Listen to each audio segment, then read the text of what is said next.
So good evening, everyone. When when Chaco was reading this chapter 99 of the book Our Daily Bread, which is called With Ardent Love, there's some passages here, some parts here that Emmanuel says that kind of it's pretty shaky. First, he talks that love has been extremely debated, but the solution much delayed, which means, as the American people usually say, we do not walk the talk. The other thing that he says that when I was studying was kind of shaking me is that we need to achieve the substance, the essence. So the love is not something that comes from outside in. It's something that comes from inside out.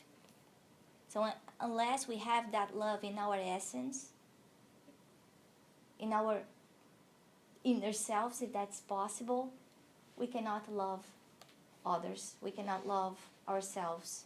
And it's so simple because if I ask someone here, so Adriana, please start teaching Chinese to everybody. She's going to turn to me and say, I'm sorry, Anna, I don't speak Chinese. I don't come from a Chinese family. I've never been to a Chinese school. The same thing with love. The same thing with respect. And sometimes we ask people to be loving, to be respectful, to be patient when they didn't learn it. So we need to have it inside to be able to give.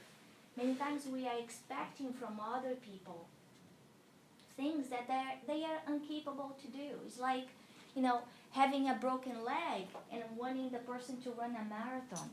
That's impossible. So we behave like children, expecting things that are not achievable. Then he says here, for us to do not be stuck in theoretic compassion. So to be compassion, to do good, or to be active on the verb to love. So to leave the theory and start to practice it. So get out of the word love as a noun and to turn into the word love as a verb and put that verb into action in our lives. So we're going to develop a little bit. This is basically the verse that Tiago was reading for us that says, above all, love each other deeply, because love covers all multitude of sins. When I read that, it just it gave me so much hope, thinking that we make so many mistakes every day, at home, at work, with people that we like, with people that we don't like. I mean, there is always something that we think, okay, I did it again.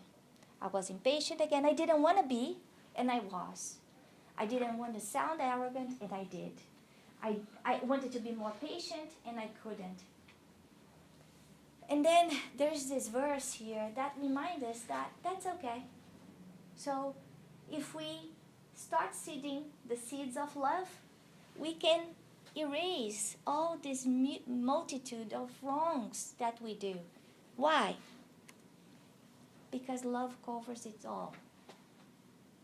So that kind of comes into another sense of hope for all of us. Why? Because some mistakes that we do, they can be corrected. I can just come to someone like Daisy and say, Daisy, I'm so sorry. I didn't talk to you right. I didn't behave right. My bad.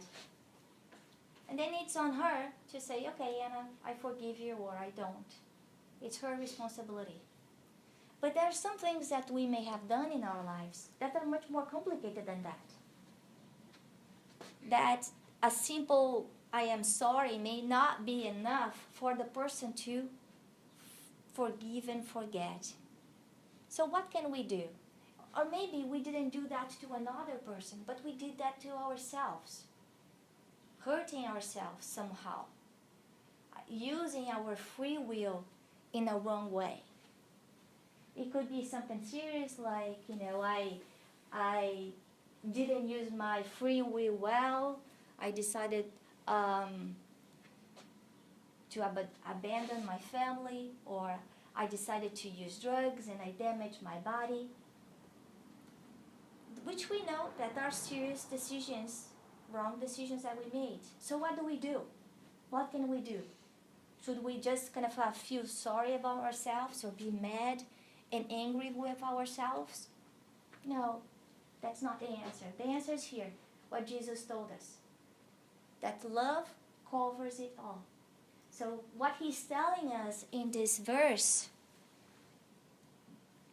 is a reminder that doesn't matter what you did in the past, what wrongs you did in the past. Today is a new day, and you can start in a different way.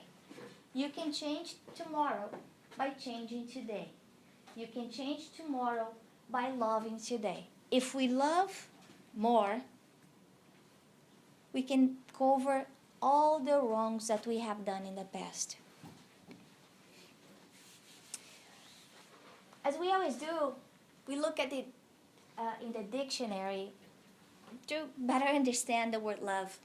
And when I looked at this, I started laughing internally, because love is something so multidimensional when we think in terms of the love of the Creator. The person who wrote the dictionary, or all the dictionaries, are completely imperfect. So how someone who is imperfect can define something that we are trying to define, that has been created by someone perfect? Love has not been created by any of us humans. Love is our God, is the supreme intelligence who has created everything that we know. So the definition that we have in the dictionary, whatever it is, it could be, the most beautiful love that people usually describe, which is the love of a good mother to her son. That's not even close of what love really is. We don't understand. So the message here is that we may kind of get a glimpse of what loving someone is, but we will not be able to understand what is the love that God has for us. We can understand a little bit that if my son makes a mistake, does something wrong, I will not penalize him for his life. I may not agree with the actions, and as a mother, I will correct that promptly, if possible, because I want him to be a good human being, a good citizen. Nevertheless, as a mother, as a loving mother, I'm not going to say, okay, now because you made this mistake, you're going to burn in hell for the rest of eternity. That would be absurd. Even for me, who is a very imperfect mother, I would not be able to do that with my son. I cannot be happy knowing that my son is suffering. So how can God want us to suffer and be happy with it? So this love is much bigger than that, right? So going back to what Emmanuel says, and the ability that Emmanuel has to take just a small verse and be able to develop in such a chapter that we can talk for the entire day. So this first sentence that, many people talk about love, but a very small number really does something about it. Of this love, this sublime love, the love that we know from Mother Teresa de Calcutá, the love that we know from someone like Divaldo Franco, Chico Xavier, that basically decides to forget about themselves and live to the good of everyone. So there's not a person, that's not me, but there's only us us as a community, us as human beings, without any selfishness. And then he continues and say, okay, as I was saying in the beginning, love doesn't come from outside in. So many times we want people to love us, but are we being lovable? Are we giving first?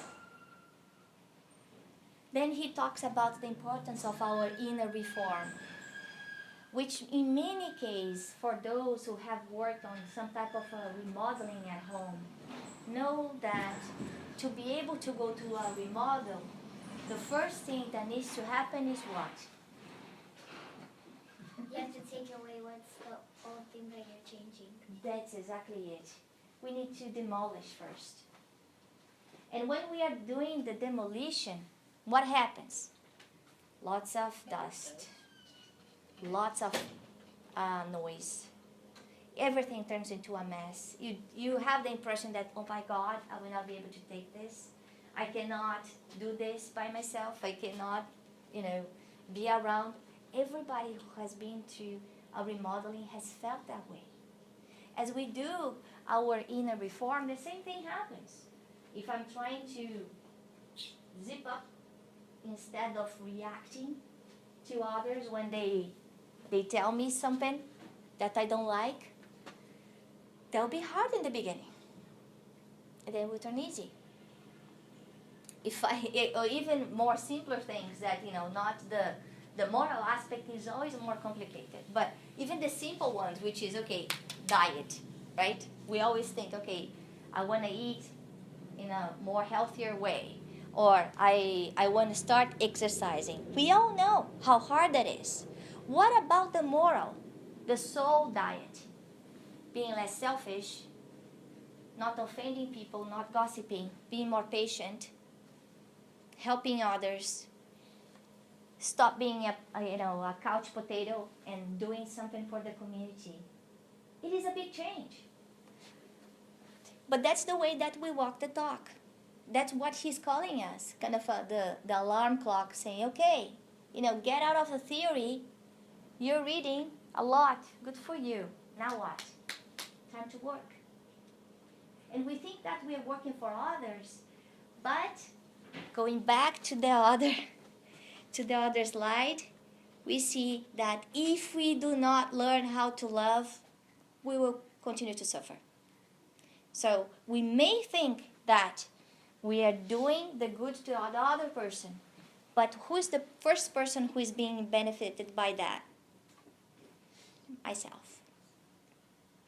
The other thing that he talks in that chapter is about the two wings. And we know that there are absolutely brilliant people around that we know that have the power to change the world, and they don't. Why? Because they have the intelligence wing, but they lack the other one. So they have the brain, but they lack the heart. So as for us, as eternal spirits, to be able to evolve, we need to have both sides. We need to be able to develop our intelligence, but we also need to develop our moral side, our empathy for others, to become better people morally, to transform ourselves. And using as model who? Jesus. And then some people, and I heard that the other day at the SSS class, but say, oh, hey, Anna, you're saying that we need to be like Jesus. I cannot be like Jesus. So the idea is not that we need to become Jesus today, this life. But it works for us as a north, as an end point, as a guide. In terms of, okay, this is the direction that I need to follow. We all have masters. We all had models in our lives. Okay, oh, when I grow up, I want to be like that person. Oh, I want to be like my dad or my mom or my aunt or my uncle or my whoever. What do I need to do to achieve that? And we are very good in doing that from a professional aspect. What about the moral aspect? Do we remember why we are here? Why we incarnated here?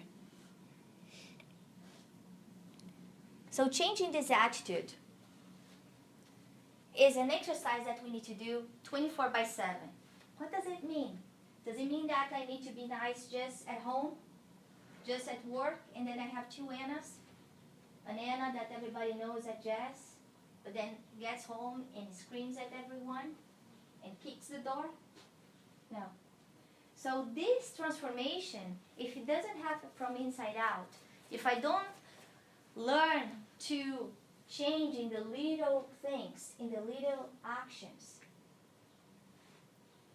I will not be able to do the big ones. And it is something that I heard from my mother a long time ago, saying that we know people by the little things. Because usually the big ones, everybody's paying attention. But by the little ones, that usually goes completely hidden. We know the type of person that we are surrounded. So that's what he's talking. Okay, how do I talk to people? How do I speak? How do I serve? Do I work or do I serve? Because everything we do, it could be cooking a meal, it could be cleaning my house, it could be at whatever work I do, it could be as a volunteer. I can choose to work or to serve. What am I doing? What am I doing with my kids? Do I treat them like they are a weight? Or my husband, or my wife, or my mother? How grateful I am for the things that I have around me. And the last thing, this praising always. There is a book from Joanna de Angelis that talks about gratitude. And it thinks that many times we do not pay attention. That is such a beautiful, important way of showing love, is to show gratitude to life, to the very small things that, or big things that we have in our life. That I have legs, that I can walk, that I can pick up things in the wardrobe, that I don't need to be in the hospital every day for whatever reason, that I was able to go to a school, that I have a family. How many times we forget that we take for granted? And health is probably the one that we always forget, because we only remember how important health is when we do not have it. Even if we get a cold that we cannot leave to bed, not even go into more serious stuff. So we have a lot of reasons to be grateful. We need to remember and thank God for them.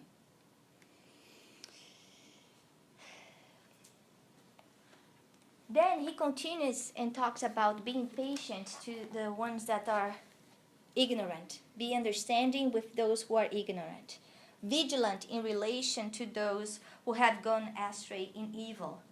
So who are making mistakes and shadows. And patient to those who are ill. Serene toward the irritated. So he's basically saying, okay, so I don't understand what love is. What is love? Love is what I felt about my husband the first time I met him. That's not what he's talking about. This is what he's talking about. To be patient, to be understanding, to be vigilant, to be serene. This is loving. And to act like that when the other people is not doing that. Because to be nice with other persons or other people when they are being nice to us is extremely easy. What is difficult is to love someone who is not lovable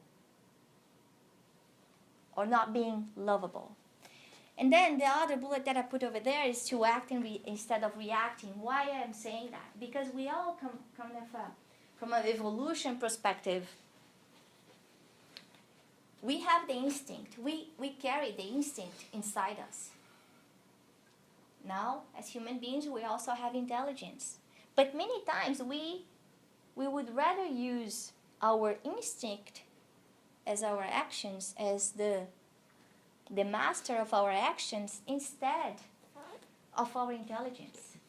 So, by my intelligence, I know that if I respond to my husband in the same tone that he's talking to me, this fight is gonna last 5 days.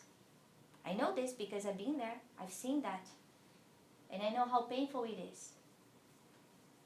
By my intelligence, I know that if I smoke, I will get sicker than I am. By my intelligence, I know that the doctor told me don't eat sugar anymore. But I continue to do that even though I have diabetes. This is reacting. I'm not using my intelligence. The moment that I use my intelligence, I make conscious decisions. Okay, I have this situation. What should I do? How am I going to use my free will? What is the best option? What is the best available option that I have that will help me and also serve me to achieve the goal, the ultimate goal that I have? It could be in the moral aspect, but it can be in the material aspect. For example, I'm kind of using the sugar as example, but the impatience, the tolerance, the forgiveness. Forgiveness is a good one too. Very hard to do. We all know. Very hard to forgive. I mean, some blessed people are able to do that very easily. I don't know if you guys know this story. So when Givaldo was 17, I mean, he used to see spirits since he was very little. So everybody thought that he was crazy. When he was 17, this spirit that he would not say that was Jesus, but by the description, like with the amount of light, seems like it, if it wasn't Jesus, was one of his close friends, comes to Givaldo and says, Givaldo, are you ready to work with me? And then Givaldo says, yes, I am. Are you sure, Givaldo? Are you ready to work for me? Yes. Givaldo, if you want to do this, you will need to forgive your entire life. This is what he asked. Are you ready, Givaldo, to forgive? So I just think that it's interesting that whoever that person, spirit was, he didn't say, are you ready to travel the entire world? Are you ready not to get married? Are you ready not to have money? No. Or be sick, because we know that he had cancer. So, no. Are you ready to take care of 3,000 or 30,000, 13,000? I don't know. To give your life away to others, which Givaldo did. He didn't ask that. What he asked was, are you able to forgive?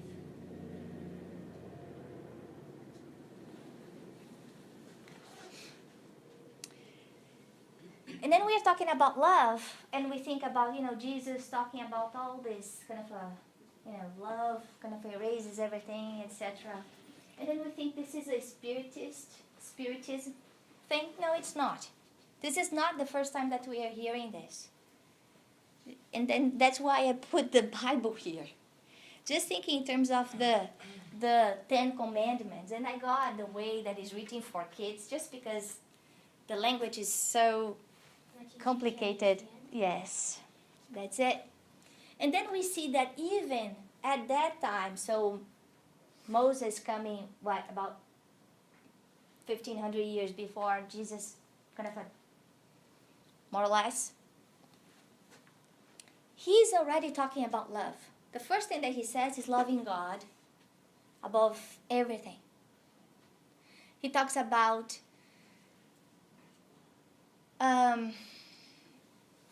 the love to the parents. He talks about loving the others, because he says, don't hurt anyone. Be faithful to your husband or wife. Don't take things from others. This is loving. Don't steal. Always tell the truth. So be honest. This is love too. Be happy with what you have. So don't be selfish. Don't want things that you can't have for now. And then 1,500 years after comes Jesus.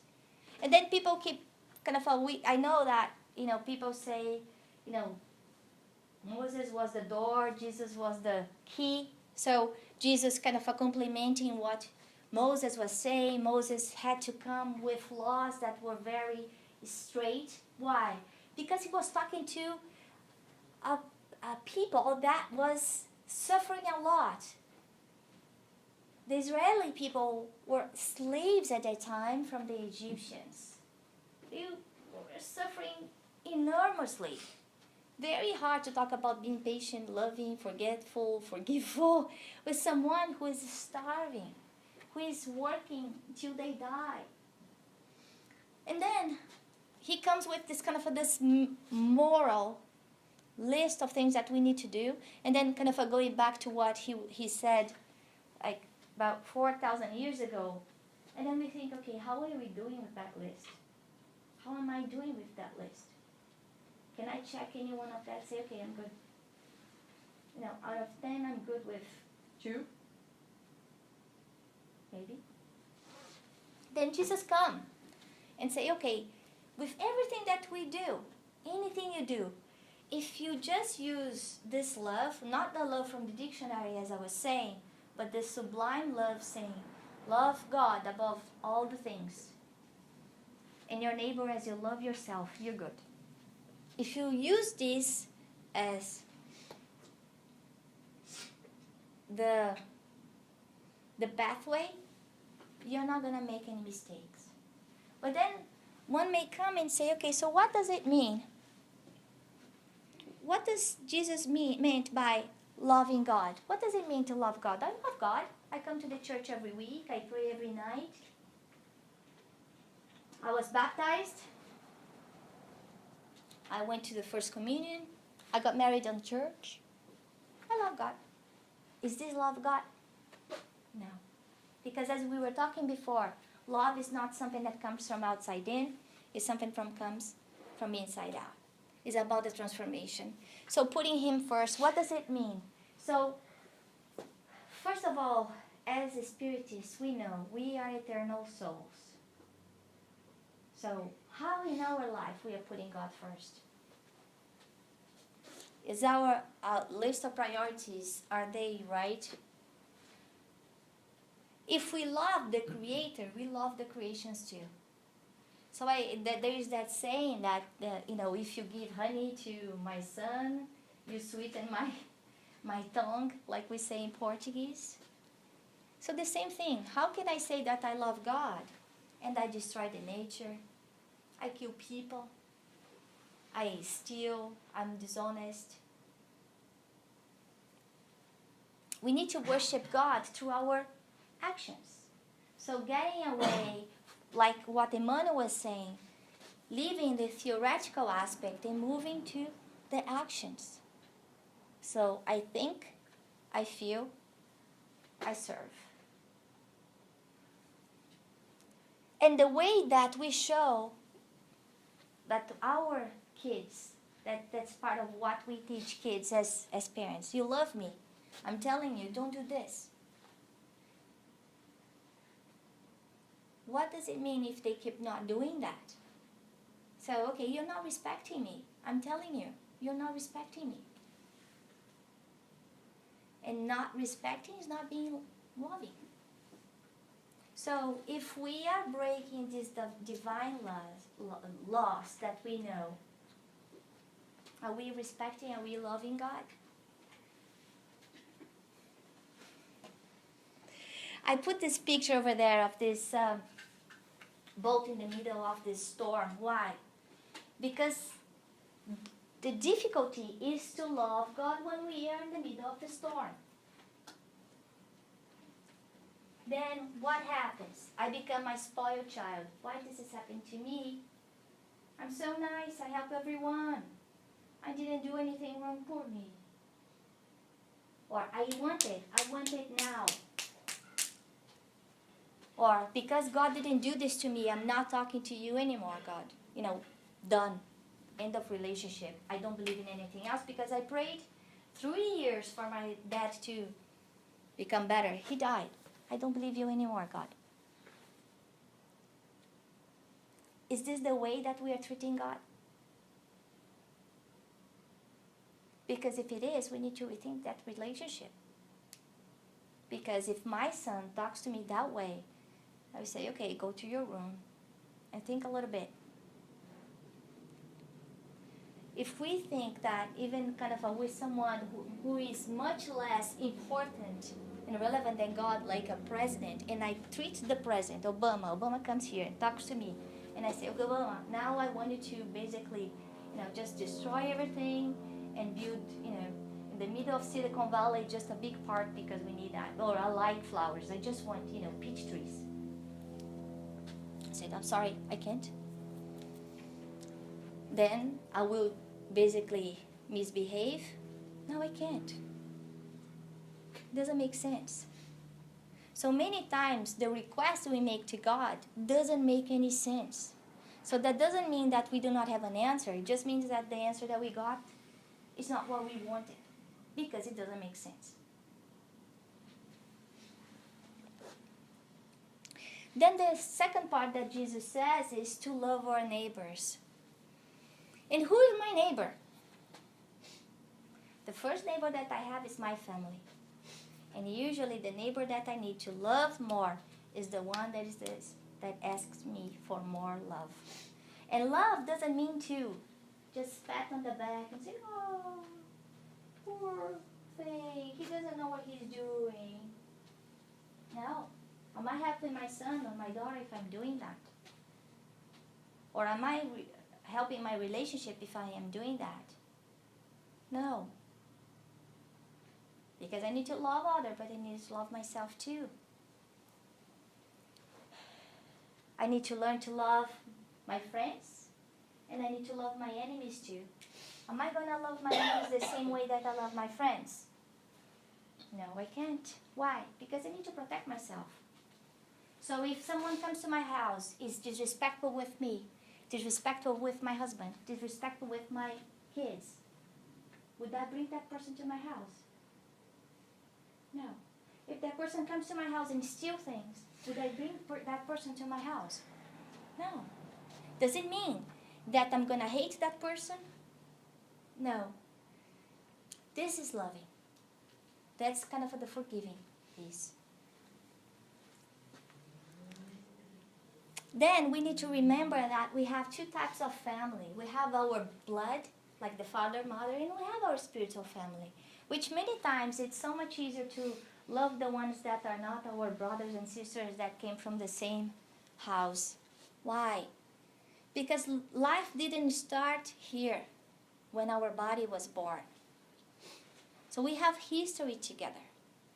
But we get in the same environment to learn to love and respect and forget and forgive and collaborate with each other.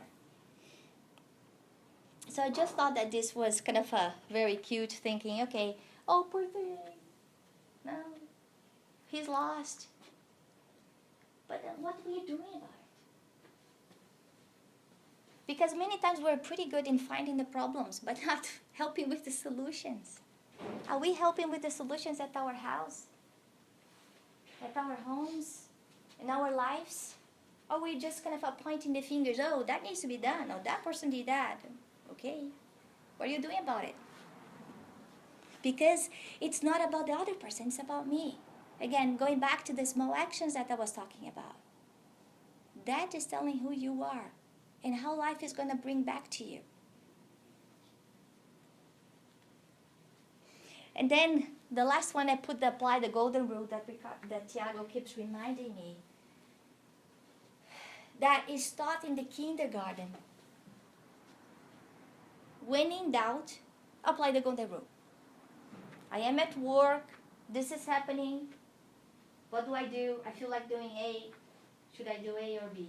Apply the golden rule. We are not going to make mistake if we do that. Then the third one, which is to love ourselves. So, why are we here? Are we here just to have fun? Are we here to get a big position, a lot of money? No. So evaluate how we are using our time, our hours, our priorities. Are we taking consideration why we are here? Because all of us who are in this room, we know why we are here.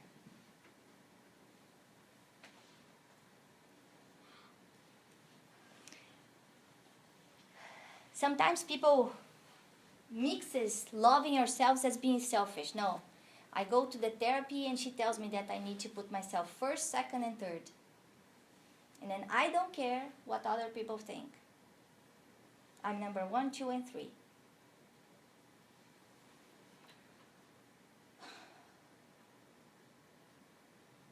Is this loving myself? No, because I cannot love myself hurting other people. Then I'm crossing the boundary.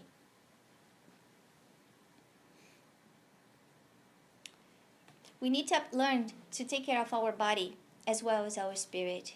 And many times we kind of go either way. So there are people who do a lot of great stuff, but they forget to take care of their health. And the biggest asset that we have is our life. And the instrument that we have for our life is our body. If I do not take care of my body, nobody's going to do that for me. So I'm not saying, go do 15 plastic surgeries and be at the gym 5 hours a day. That's not what I'm saying. What I'm just saying is that we need to be conscious of what we're putting inside our mouth, how we're treating our body. Are we sleeping enough? Are we eating right? I'm going to the doctor. How I'm dealing with my emotions. Because if I scream with people, if I'm always irritated, this is poison that I am having every day. As well, taking care of the spirit. So do I have time to do my prayers? Even if it's 5 minutes in the morning. How is my connection with God? How I am transforming, evolving my spirit. Am I a better person than I was 5 years ago or not? Did I change? Because if I didn't, I may want to start doing something now. And as I was saying, everything starts here. All the illness, all the sickness, all the problems start from here. Small. So if we pay attention to how we are using our thoughts, our minds, we can transform our lives.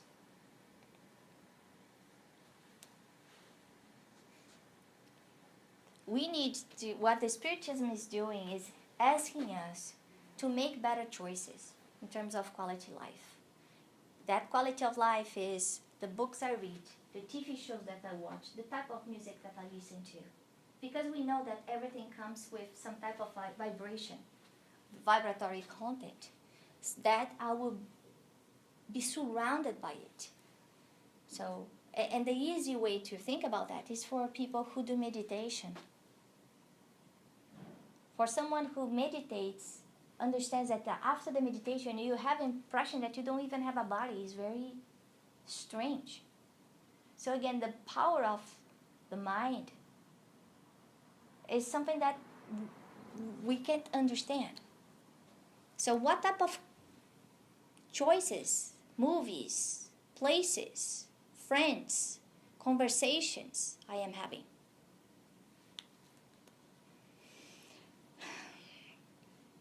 And then the big question, are we ready? Are you ready to be the change that we want others to be? Because if we want others to treat us differently, we need to start treating them differently. If we want to have peace, we need to build this peace inside of us. If we want to have friends, we need to be friends.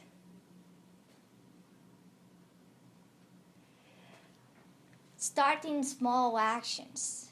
Again, nobody runs a marathon in 3 days. Deciding, I don't do any exercise, but by the end of the week, I'll be running 23 miles. No, you will not. So we need to start saying, okay, so how can I make that change inside myself in terms of, being patient, not screaming, not fighting, not gossiping, not thinking or sending that horrible thought to that person. Pay attention to that and exchange that thought. Maybe use silence, maybe for a walk, maybe choosing out, for this time I'm not going to say anything. Learning to forgive, understanding, like what Emmanuel was saying, the person who needs forgiveness is probably the one that apparently doesn't deserve. There is this guy, Pietro Baldi, that he says this, that I thought that was so interesting, that love is the cause. So he became a spiritist later on. He was an Italian guy. But he goes like that: love is the cause. Happiness is the effect. We were created by God for happiness. So what he's trying to tell us is that if we live love, we will be happy. And that's exactly what we see in the Spirit's book. The only cause of suffering is what? Selfishness and pride. As soon as we learn how to not be selfish, not prideful, which are basically the root of all the other vices, we will not have to suffer anymore. So it's on us. So even if I am suffering today, if I think, okay, I want to stop this cycle and stop suffering in my future, if I change today, I will start changing. Will not be a from day to night change, because how many years, how many lives have I behaved like that? So there are a lot of cleanup that needs to be done. But if the more that I wait to do that cleanup, the harder it will be. And that's it that I had for tonight. For us to think about if we are ready to do this change and start loving us and the others. That's it. Thank you.